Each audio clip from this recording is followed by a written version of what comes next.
એક સમયે શ્રીહરિ ગામ ઝિંઝાવદરમાં મુક્તરાજ અલૈયા ખાચરના દરબારગઢમાં વિરાજતા હતા. શ્રીહરિએ પાર્ષદને મોકલીને વ્યાપકાનંદ સ્વામીને બોટાદથી ઝિંઝાવદર તેડાવ્યા.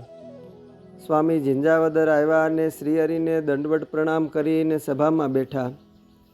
શ્રીહરિએ બાઈઓ સામું આજ્ઞા કરતાં કહ્યું કે ખીમબાઈ, આજ તો અમારા પ્રભુ આવ્યા છે, તો એમના માટે સારા થાળ કરજો.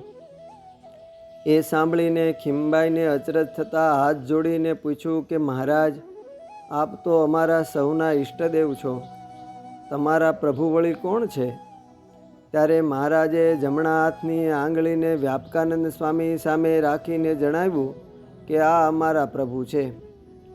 ખીમબાઈને સૌ બાઈઓ તો શ્રીહરિની આજ્ઞાએ રસોઈ કરવા વળગ્યા. બપોર થતાં થાળ તૈયાર થયા એટલે મુકુંદ બ્રહ્મચારીએ થાળ તૈયાર કર્યા ને ઓસરીમાં બાજોટ ઢાળ્યો. જળનો લોટો મેલીને મહારાજને જમવા માટે બોલાવ્યા. શ્રીહરિએ આજ્ઞા કરીને વ્યાપકાનંદ સ્વામી સારું પણ થાળ તૈયાર કરાવ્યો ને પોતાની હારે જ પડખે ઓસરીએ સ્વામીને પણ જમવા બેસાડ્યા. ખીમબાઈએ સ્વામીને પણ થાળ પીરસાવ્યો. એટલે શ્રીહરિ વ્યંગમાં બોલ્યા, જે જમો પ્રભુ જમો. ત્યારે ખીમબાઈ બારણામાં ઊભા થકા બોલ્યા, જે મહારાજ એમ કેમ કરો છો? ત્યારે શ્રીહરિ કહે, જે આ તો મળદાને જીવતા કરે છે. આટલું કહેતા તો વ્યાપકાનંદ સ્વામી બહુ દિલગીર થયા. ત્યારે શ્રીહરિ કહે, જે સ્વામી વિગતે વાત કરો તો સૌને ખબર પડે. વ્યાપકાનંદ સ્વામી સ્વસ્થ થઈને કહેવા લાગ્યા, જે હું સવારમાં નાહવા ગયો હતો ને બોટાદના દરબારના જે અડધા ઓરડામાં સાધુઓ ઉતરેલા હતા એ અડધા ઓરડામાં ઘોડી બાંધી હતી. તે ઘોડી મરી ગઈ. તે દરબાર હમીર ખાચર દોડતા આવ્યા અને બહુ રોવા લાગ્યા. દરબારને રડતા જોઈને મને બહુ દયા આવી. તે આપને સંભાળીને સ્વામિનારાયણ સ્વામિનારાયણ સ્વામિનારાયણ એમ 3 વખત નામ લઈને હાથમાં અંજલિ ભરીને છાંટી. એક જીવ લઈને એમાં ખોસી દિયા. ત્યારે શ્રીહરિ કહે કે સ્વામી, આજ તો ઘોડી જીવતી કરી, પણ કાલ સવારે જો કોઈ રાજાનો કુંવર મરી જશે ને એને તમે જીવતો નહીં કરો તો એ તમને દંડ દઈને જેલમાં નાખશે. ત્યારે તમે શું કરશો?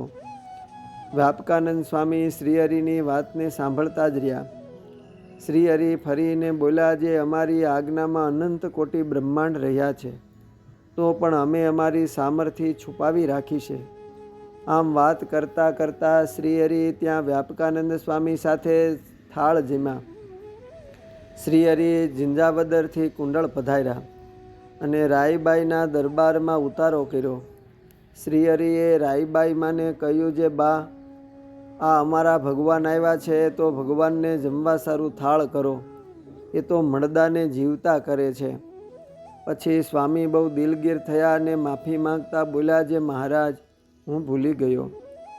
ત્યારે સંતોના પ્રત્યે આત્મબુદ્ધિના હેતવાળા રાયબાઈમાં શ્રીહરિ પ્રત્યે બોલ્યા, જે મહારાજ, આ વ્યાપકાનંદ સ્વામી તો બહુ મોટા સાધુ છે.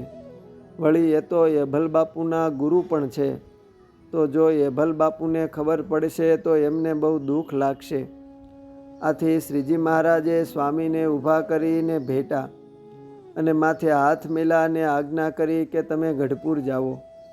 આથી વ્યાપકાનંદ સ્વામી કુંડળથી ગઢપુર આવ્યા. અસ્તુ. જય સ્વામિનારાયણ. સદગુરુ બ્રહ્મચારી શ્રી અક્ષરાનંદ સ્વામીની વાતોમાંથી.